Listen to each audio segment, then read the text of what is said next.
sisingilin natin itong Senado dahil sa halip na pakinggan ang boses ng mamamayan, sa halip na ipakita ang ebidensya laban sa korupsyon, mas pinili nitong pagtakpan, protektahan ang mga magnanakaw, ang mga mandaramo. Anong aral ang tinuturo natin sa taong bayan? Pwedeng magnakaw, pwedeng magtago ng...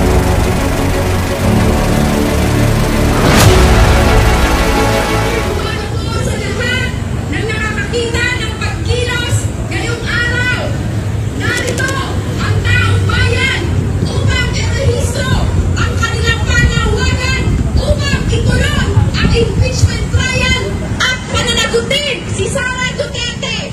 Mga kasama, isigaw natin ang ating panawagan. Convict! Convict! Convict Sara now! Convict! Convict! Convict Sara now! Convict Sara now! Convict! Convict! Convict Sara now! Convict! Convict! Convict Sara now!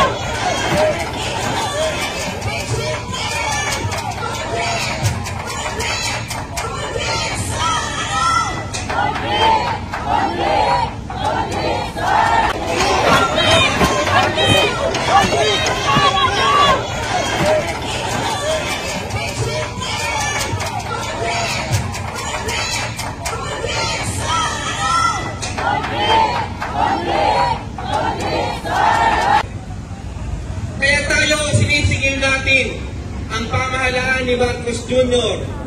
dahil sa simula pa lamang ito ay humaharang na para matuloy ang impeachment. Sinisingil natin ang pamunuan ng Senado sa bulsa ng mga politiko.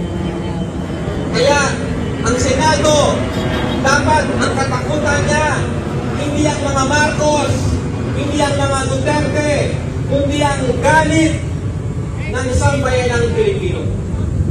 Papayagan ba natin na hindi matuloy ang impeachment? Dahil kung hindi ito ituloy ng Senado, ang mamamayan ay patuloy nakikilos para sa pananagutan. At sisingilin natin itong Senado dahil sa halip na pakinggan ang boses ng mamamayan, sa halip na ipakita ang ebidensya laban sa korupsyon, mas pinili nitong pagtakpan, protektahan ang mga magnanakaw, ang mga mandaramo. Anong aral ang tinuturo natin sa taong bayan? Pwedeng magnakaw, pwedeng magtago ng... Convict Sara now! Convict! Convict! Convict Sara now! Alam niyo, para tayong niloloko ng ilang mga senador kasi yung una ang sabi nila, galing ang malakas na ugong na hindi itutuloy ng Senado sang-ayon mismo sa mga deklarasyon ni Pangulong Ferdinand Marcos Jr. ang paglilitis kay VP Sara Duterte. Bakit hindi itutuloy? Ang linaw na mga batayan ng impeachment complaint na ipinasa ng mababang kapulungan sa Senado noon pang Pebrero.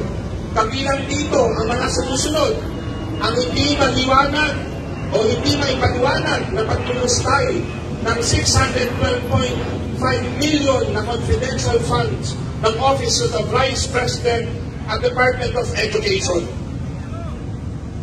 Ang mga kasong panunuhol sa mga opisyal ng DepEd, pagpatay sa lahat ng produkto na binibili ng taong bayan at sa tindi ng taas presyo ng ating mga bilihin. Kakabit po niyan ang patuloy din na pagtaas ng mga buwis na binabayaran ng taong bayan sa gobyernong ito.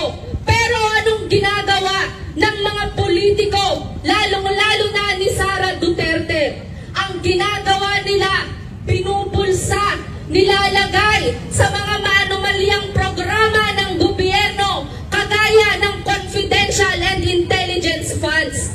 At hindi po tayo nagtataka kung bakit pinapayagan ni Bongbong Marcos na hindi mapanagot si Sara Duterte. Dahil alam po natin, bago pa man maging Pangulo si Bongbong Marcos Jr., ay siya rin mismo ay isang magnanakaw. Ang pamilya niya mismo ay isang magnanakaw. Kaya hindi po nakakagulat na